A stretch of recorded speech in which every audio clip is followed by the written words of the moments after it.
Lecture du livre Jésus-Christ d'Ellen White. Deuxième partie du chapitre Que votre cœur ne se trouble point. Le Christ a promis à son Église de lui accorder le don du Saint-Esprit. Cette promesse est pour nous tout aussi bien que pour les premiers disciples. Mais comme toutes les autres promesses, celle-ci est conditionnelle. Il y a un grand nombre qui font profession de croire à la promesse du Seigneur. Ils parlent du Christ et du Saint-Esprit, mais n'en retirent aucun bien. Ils ne consentent pas à être vidés et dominés par les instruments divins. On ne peut pas se servir du Saint-Esprit. Le Saint-Esprit doit se servir de nous. C'est par l'Esprit que Dieu opère chez les siens la volonté et l'exécution en vertu de son bon plaisir. Beaucoup ne consentent pas à se soumettre à cette action parce qu'ils veulent garder leur liberté. C'est pour cela qu'ils ne reçoivent pas le don céleste. Le Saint-Esprit n'est donné qu'à ceux qui s'attendent humblement à Dieu et qui recherchent sa direction et sa grâce. La puissance de Dieu attend d'être réclamée et reçue.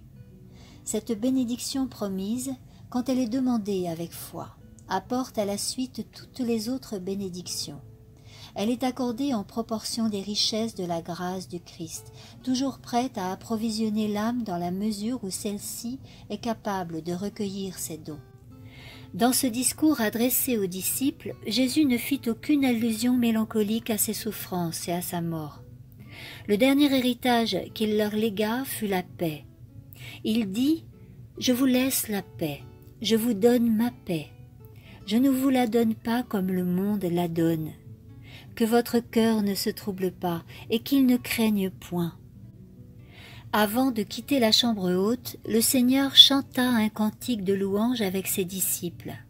Sa voix fit entendre non pas une complainte mélancolique, mais les notes joyeuses de cet hymne pascal. « Nations, louez toutes l'Éternel, peuple, célébrez-le tous, car sa bonté envers nous est grande, et la fidélité de l'Éternel demeure à perpétuité. Louez l'Éternel. » Après ce chant, ils quittèrent la chambre haute, et se frayant un chemin à travers la foule qui encombrait les rues, ils sortirent par la porte donnant sur le mont des Oliviers. Ils avancèrent lentement, chacun absorbé dans ses propres pensées. Comme ils approchaient de la colline, Jésus dit, avec les accents de la plus profonde tristesse, « Vous allez tous trouver en moi, cette nuit, une occasion de chute. Car il est écrit, « Je frapperai le berger, et les brebis du troupeau seront dispersées. » Les disciples écoutaient tristement, étonnés. Ils se rappelaient le scandale causé par la déclaration du Christ lorsque, dans la synagogue de Capernaum, il se présenta comme le pain de vie. Mais les 12 ne s'étaient pas montrés infidèles. Au nom de ses frères, Pierre avait assuré le Christ de leur loyauté à tous. Alors le Sauveur leur avait dit, « Ne vous ai-je pas choisi, vous les 12, et l'un de vous est un démon. » Dans la chambre haute, Jésus avait dit que l'un des 12 le trahirait et que Pierre le renierait. Mais cette fois, ils étaient tous visés par cette parole. Pierre protesta alors avec véhémence. « Quand tu serais pour tous une occasion de chute, tu ne le seras jamais pour moi. » Il avait déjà déclaré dans la chambre haute « Je donnerai ma vie pour toi. » Jésus le prévint que cette nuit même, il renierait son Sauveur. Maintenant, le Christ renouvelle son avertissement.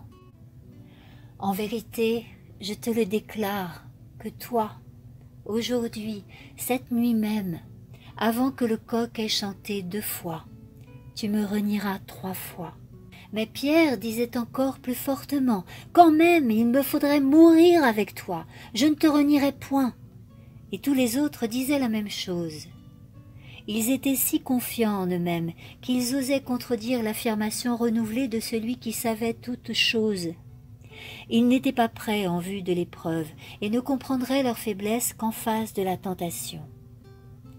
Pierre était parfaitement sincère lorsqu'il se déclarait prêt à suivre le Seigneur en prison et à la mort, mais il ne se connaissait pas lui-même. Les circonstances allaient faire éclore les germes du mal caché dans son cœur, à moins qu'il ne prît conscience du danger qui le menaçait, sa ruine éternelle en résulterait. Le Sauveur apercevait en lui un amour du moi et une assurance qui contrebalancerait même son amour pour le Christ. Beaucoup d'infirmités, de péchés non mortifiés, d'insouciance, de tendances non sanctifiées, de disposition à s'exposer sans nécessité à la tentation, s'était manifesté dans son expérience. Par son avertissement solennel, le Christ l'invitait à sonder son cœur. Pierre avait besoin de se défier de lui-même et de posséder une foi plus profonde en Christ. S'il avait accueilli cet avertissement avec humilité, il aurait supplié le berger du troupeau de garder sa brebis. Alors qu'il avait risqué d'être submergé dans le lac de Galilée, il avait crié « Seigneur, sauve-moi » et le Christ lui avait tendu la main.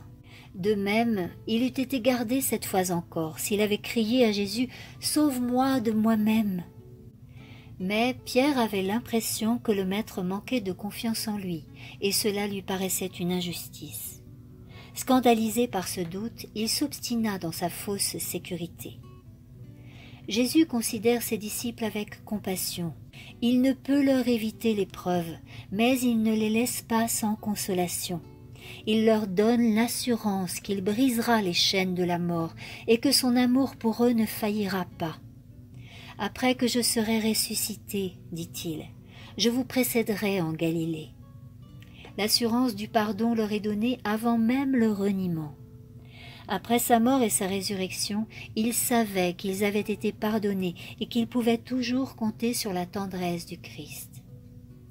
Jésus se trouvait avec ses disciples sur la route qui mène à Gethsémani, un endroit retiré au pied du mont des Oliviers, où il se rendait fréquemment pour méditer et prier. Le Sauveur venait d'expliquer à ses disciples quelle était sa mission dans le monde et quelle relation spirituelle il devait entretenir avec lui. Puis il cherche à illustrer son enseignement. La lune projette sa clarté sur un cep en fleurs. Jésus attire l'attention des disciples sur ce tableau et s'en sert comme d'un symbole. « Je suis le vrai cep, dit-il. Au lieu de choisir le palmier gracieux, le cèdre majestueux ou le chêne puissant pour se représenter lui-même, Jésus se sert du cep, aux vrilles enroulées. Le palmier, le cèdre et le chêne se dressent seuls et sans appui, tandis que le cep s'enroule autour de la treille et grimpe ainsi vers le ciel. De même, le Christ, dans son humanité, se sentait dépendant de la puissance divine. « Je ne puis rien faire de moi-même », avait-il déclaré. « Je suis le vrai cep. » Chez les Juifs, la vigne avait toujours été considérée comme la plus noble des plantes et le type de tout ce qui est puissant, excellent et fructueux. Israël avait été comparé à une vigne plantée par Dieu dans la terre promise. Pour les Juifs, le fondement de l'espérance du salut, c'était d'appartenir à Israël. Mais Jésus dit « Je suis le vrai cep ». Ne pensez pas qu'il suffise d'appartenir à Israël pour participer à la vie de Dieu et pour hériter de ses promesses. La vie éternelle ne s'obtient que par moi. Je suis le vrai cep et mon Père est le vigneron. Notre Père Céleste avait planté cet excellent cep sur les collines de la Palestine et lui-même était le vigneron. Beaucoup, attirés par la beauté de ce cep, avaient reconnu son origine céleste. Mais aux yeux des conducteurs d'Israël, il n'avait paru qu'un faible arbrisseau sortant d'une terre desséchée. Ils saisirent la plante, l'écrasèrent et la foulèrent de leurs pieds profanes avec l'intention de la réduire pour toujours. Mais le céleste vigneron ne perdit jamais de vue sa plante. Après que les hommes l'eurent tuée, il la prit et la replanta de l'autre côté de la muraille. Ainsi, le cep était invisible et inaccessible aux rudes assauts des hommes. Mais les sarments, retombant par-dessus la muraille, avaient pour mission de représenter le cep. Par leurs moyens, des greffes pouvaient être ajoutées au cep. Ces sarments ont porté du fruit. Il y a eu une récolte que les passants ont pillée. Je suis le cep, vous êtes les sarments, dit le Christ aux disciples. Il allait leur être enlevé, mais le lien spirituel qui les unissait à lui devait rester intact. Comme le sarment est uni au cep, dit-il, vous devez être unis à moi. La greffe est insérée, et fibre par fibre, veine par veine, elle s'incorpore au cep. La vie du cep devient la vie du sarment. L'âme morte par ses fautes et par ses péchés obtient la vie par sa relation avec le Christ. L'union se forme par la foi en lui en tant que sauveur personnel. Le pécheur unit sa faiblesse à la force du Christ, sa nullité à la plénitude du Christ, sa fragilité à la puissance endurante du Christ. Dès lors, il possède l'esprit du Christ. L'humanité du Christ est entrée en contact avec notre humanité et notre humanité avec sa divinité. C'est ainsi que par le moyen du Saint-Esprit, l'homme devient participant de la nature divine. Il est accepté en son bien-aimé.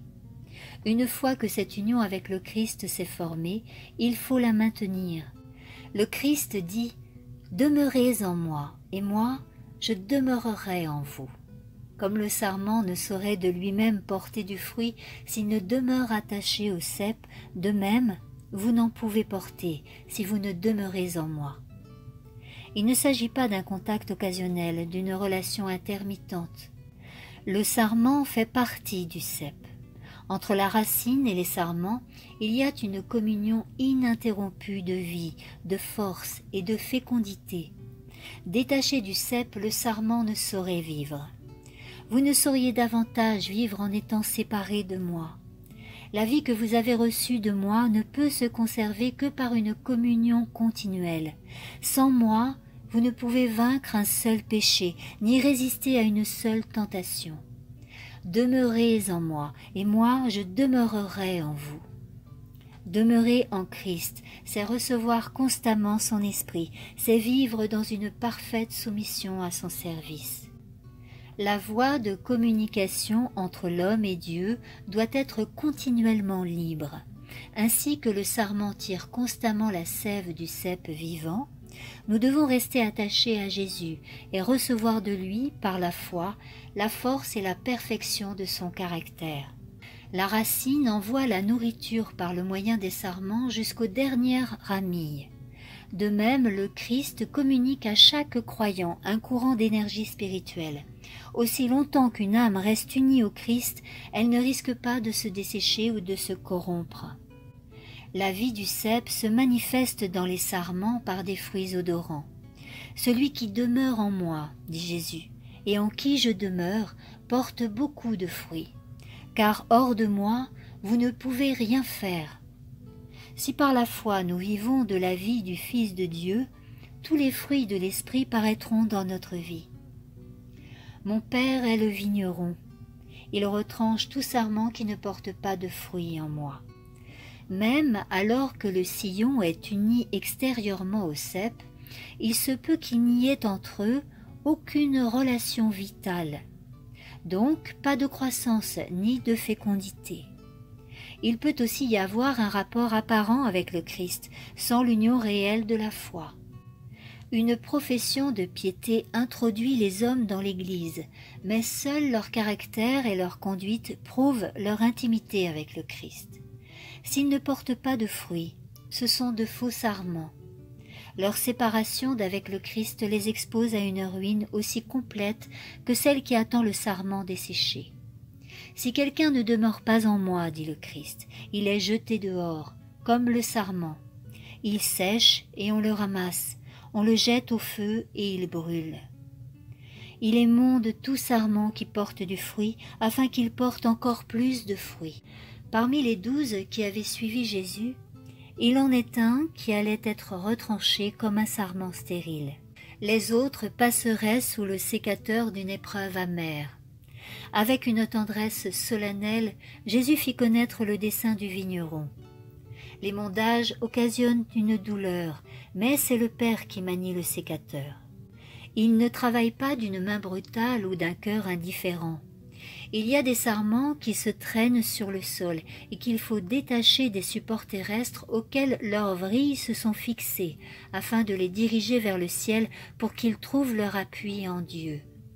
L'excès de feuillage qui accapare la vie dont le fruit aurait besoin doit être élagué pour laisser pénétrer les rayons vivifiants du soleil de la justice.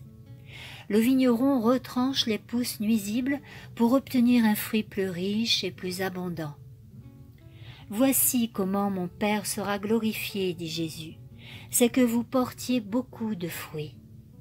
Dieu désire manifester par votre intermédiaire la sainteté, la bienveillance et la compassion qui le caractérisent. Cependant, le Sauveur ne demande pas à ses disciples de faire des efforts pour porter du fruit. Il leur dit simplement de demeurer en lui. « Si vous demeurez en moi, dit-il, et que mes paroles demeurent en vous, demandez tout ce que vous voudrez, et cela vous sera accordé. » C'est par sa parole que le Christ habite chez ses disciples. C'est la même union vitale dont il parlait en disant qu'il faut manger sa chair et boire son sang. Les paroles du Christ sont esprit et vie. En les recevant, on reçoit la vie du cep. On vit de toute parole qui sort de la bouche de Dieu. La vie du Christ produit en vous les mêmes fruits qu'elle a produits en lui. En vivant en Christ, en adhérant au Christ, en vous appuyant sur le Christ, en tirant du Christ votre nourriture, vous portez des fruits semblables à ceux qu'il a portés. Je t'invite à la 3e partie de ce chapitre, que votre cœur ne se trouble point, dans le prochain audio.